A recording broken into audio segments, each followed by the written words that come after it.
Hello everyone, how are you doing today? I hope you're doing excellent because today we're going to be talking about spins and how to not do one. And if you do find yourself in one, how do you recover? Alright? So before we go into depth anymore, let's talk about some of the common locations. So imagine, if you will, we have here a runway, right? There's a center line, and then whichever numbers you want to put on either side. So doing a normal traffic pattern, the flow is as follows, right? You have your upwind, crosswind, now your downwind, base, and final. So let's just say the wind is coming from this way. So wind come from this direction. So you are the plane, okay? Let's say that this expo marker here is the plane. Okay, you've just taken off, it's a beautiful day, and all of a sudden you realize the wind aloft is pretty strong. Let's just say it's like, let's call it 30 knots. Really, really, really windy.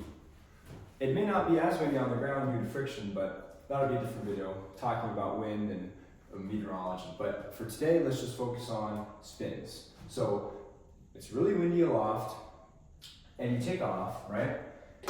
And in order to enter a left traffic pattern, standard box for the pattern, you're going to turn left, and you're going to be crosswind.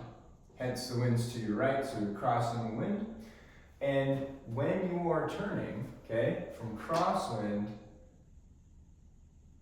to downwind, don't be like the expo marker and fall, but when you're doing that, right here is a really dangerous place for spins.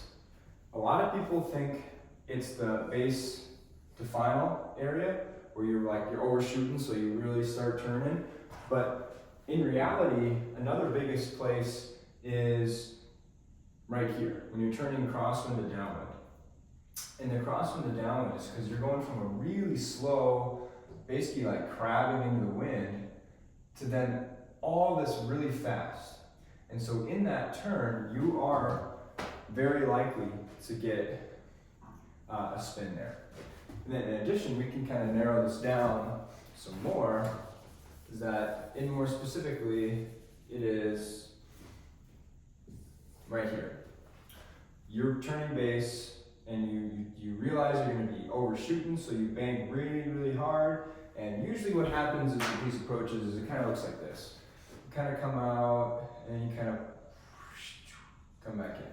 So that's kind of what these look like if you were to overshoot. So that's a place, and then also here is another place for a spin. So just be aware in your training that when you're turning crosswind to downwind, you're going to be changing a lot of your speed, and your ground speed's changing. So be really careful. Be really careful when you're turning. So let's go ahead and talk about now what happens when you spin and how do you get into a spin. Now that we've kind of talked about areas to be mindful of. So now let's go ahead and talk about how you actually get into a spin and what actually happens. So now I wrote here on the board is you need to be stalled, all right? In order to spin, you need to be in a stalled condition. You can't have a spin without a stall, all right? You can be stalled and not have a spin, but if you want to be spinning, you need to be stalled. So what happens? Let's just consider a spin to the left, all right? Let's consider a left spin in a circle, left. So what happens is, let's draw a plane. We have our cowling, left wing, right wing,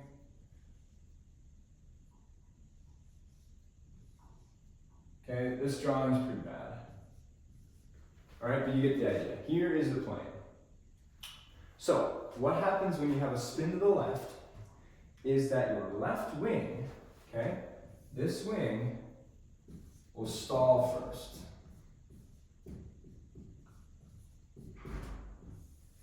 This will stall first. Then followed by your right wing. This is going to be number 2 stall. And the reason for this delay is because of, now this is really important, so pay attention to what I'm about to say, is because of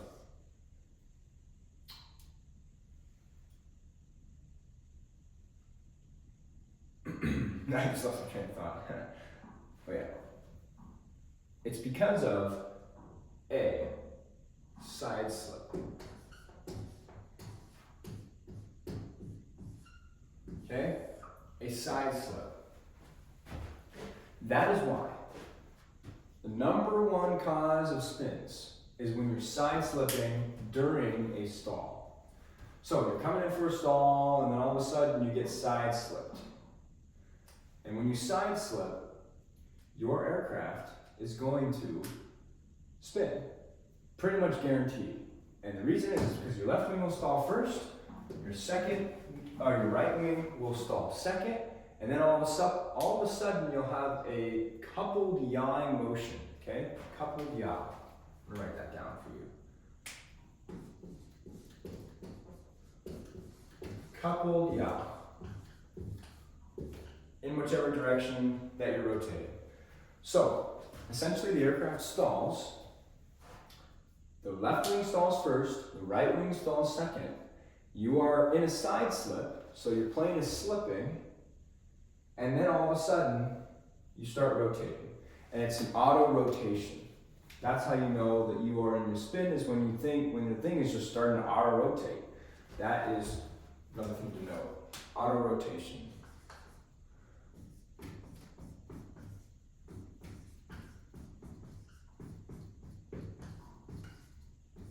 Auto rotation. So, now let's talk about the phases. So we have number one, we have our entry. Alright? In the entry, this is when we are beginning, this is when we're stalled, okay? This is our stalled condition. So we're just stalled. Alright? And then our second phase is going to be our incipient, alright? Incipient. I believe that's how you spell incipient. Just checked Google, and this is indeed how you spell incipient. Alright, so in the incipient phase, this is where it's trying to stabilize. It's not there yet, but basically it's a lot of oscillations of up and down. Your nose is dropping and raising, and this is about 1 to 2 phases. Or excuse me, 1 to 2 rotations. And then one thing to note about this is that the forces are not balanced yet. So forces do not equal balanced. Alright? Forces are not balanced. Now let's talk about the third one. Now this is fully developed.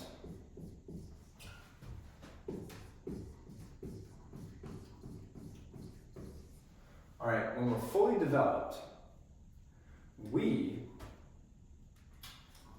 are going to have our forces are going to be balanced.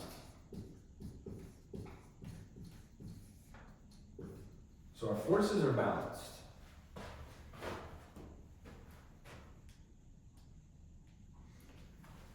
One thing to note is that now we are spinning around our spin axis. So spin axis now comes into play. And a spin axis is that as the aircraft, normally it rotates around its aircraft CG, right? So if it turns left or right, it kind of rotates around the CG of the aircraft. When you are spinning, it's no longer doing that. If this is our vertical track down, this is our spin axis. The aircraft essentially is going to be, let's get another card here. The aircraft is going to be going around this imaginary line. It's no longer going to be rotating about the aircraft CG. This is really important. When you're fully developed, the spin axis is where you are rotating, all right? This is the spin axis. So after this, after you have your entry, your stall, your incipient phase, now 1 to 2 rotations, the forces are not yet balanced, then you are in your fully developed, This is where the forces are balanced and the spin axis is where you are rotating about. Now we have our recovery, all right? So let's go ahead and write our recovery. Number 4, and this is recovery. All right, recovery. And we'll go over the steps here on how to recover. But these are the four steps. You entered, you're stalled, your incipient phases, 1 to 2 rotations. Remember, the forces are not yet balanced yet, but it's trying to get balanced. Then once you're fully developed, your forces are balanced, and the spin axis is now where you are rotating about. You're spinning around this imaginary line that's just going straight down. And then you have your recovery. All right, so let's go talk about the recovery. So usually this is all going to happen at the same time, but just for order, here at UND for our Piper Archer, our recovery method is, first things first, is full opposite rudder.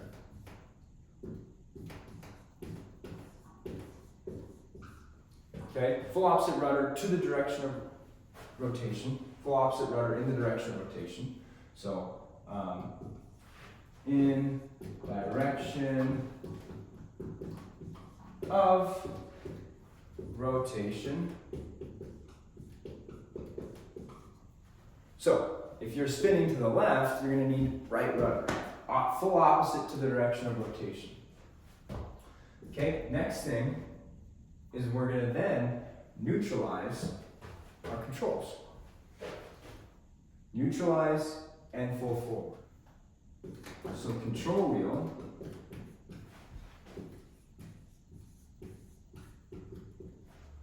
is going to be neutral plus forward.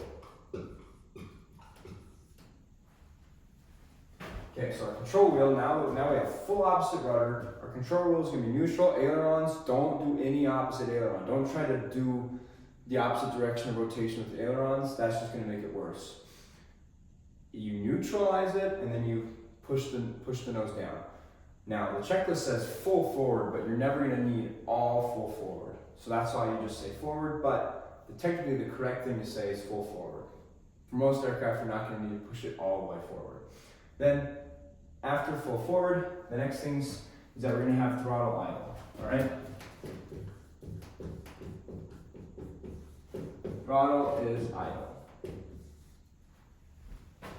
So, full opposite rudder in the direction of rotation.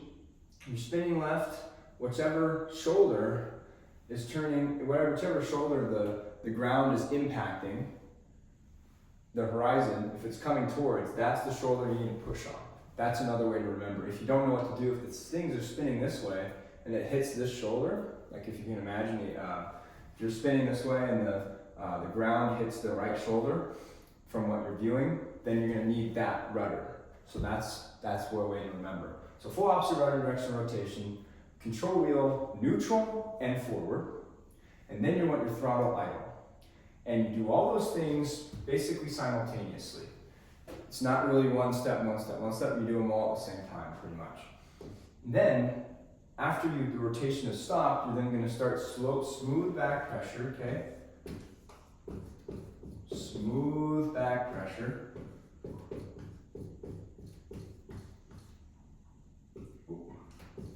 Okay, smooth back pressure, and then throttle is necessary, okay? Throttle.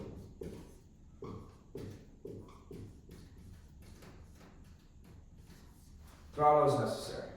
So, this is kind of a brief overview of the recovery technique. They always say step 1, step 2, step 3, step 4, but this is the Piper Archer's recovery technique. All of them have slightly different things, so if you can remember this acronym, PAIR.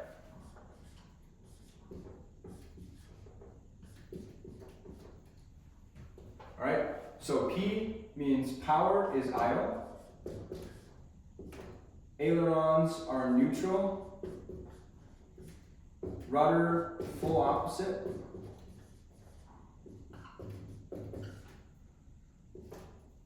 and then elevator is forward. So this is another recovery technique. Pair. If you can remember pair, these will all work, all right? This is just the one for the Piper Archer.